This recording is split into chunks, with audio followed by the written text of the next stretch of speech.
Well, it's been a pretty ordinary week for the federal government with plenty of free kicks for the coalition. Of course, Labor's promise not to tamper with super has been exposed as a lie.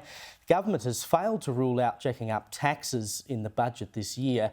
And Anthony Albanese told the National Press Club once again that he would reduce the cost of living without offering any solutions. Let's bring in Keith Wolahan, Liberal member for Menzies. He also sits on the Economics Committee. Thank you for joining me, Keith.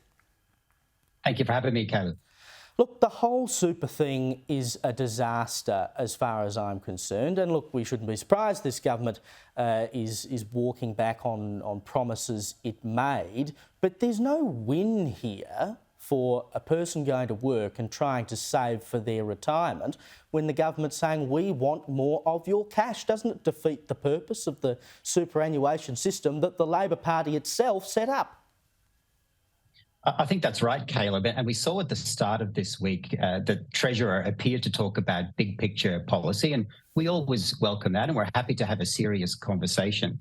But then the conversation descended into a farce, and we saw that what they really want to do is to come after people's money because they don't see it as your money. They see it as the government's money. It's a honeypot that they want to get their sticky fingers on. And that's just the use of the honeypot, right? The honey analogy. And again, I said before, I don't know why the hell they would have this conference with a bee theme. It's all a bit weird. But to hear the Assistant Treasurer describing your superannuation, the money you're saving, so you can have what the government's calling a dignified retirement as a honeypot that needs to be used for the benefit of the rest of the community. It's not there for the benefit of the rest of the community. It's there for your benefit. How dare you try to maximise the money you have in retirement?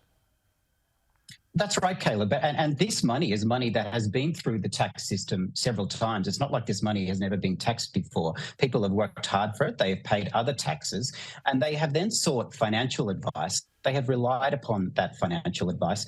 And we need to stop treating super as this institution that can be messed with year on year. People need to have certainty to plan for their retirement.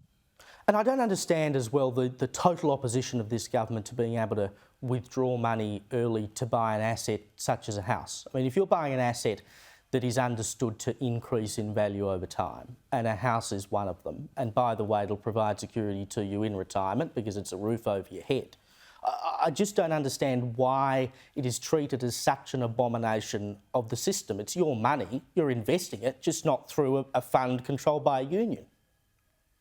And that's at the heart of it, Caleb. It's about who do you trust? Do you trust individuals and families to make decisions about their own job security and their own financial affairs? Or does the Treasurer and the Assistant Treasurer know better? And I think we know the answer to that. Individuals and families will always know what's best for them, and we should trust them. And that's the key to our economic success. And there's no more important security for your retirement than a roof over your head. And I think it's a wonderful policy that the coalition took to the last election, and we encouraged the Labor Party to take it up. Just quickly as well, Keith, we saw last night the launch in Adelaide of the Yes campaign for the Voice to Parliament. Anthony Albanese was in Adelaide yesterday. He was in Adelaide on Thursday morning, but he'd flown back to New South Wales on Thursday night to campaign with Chris Minns. It struck me as a little odd that he wouldn't have hung around in Adelaide to be part of the launch of the Yes campaign, given, of course, that it's his government that is pushing for the Yes vote. Look, I'm not going to criticise Anthony Albanese's diary plans. That they're for him to decide, but it's always an indication about what he thinks is more important. And we all know there's a state election coming up, and elections, I think, are one of the most important things for the Labor Party. And that gets back to this superannuation debate. We relied, and the public relied upon the commitments that were made by the Labor Party, and then we get to the other side of the election and they're gone. So I think there's a real question of trust between the public and the Labor Party about what's more important for them.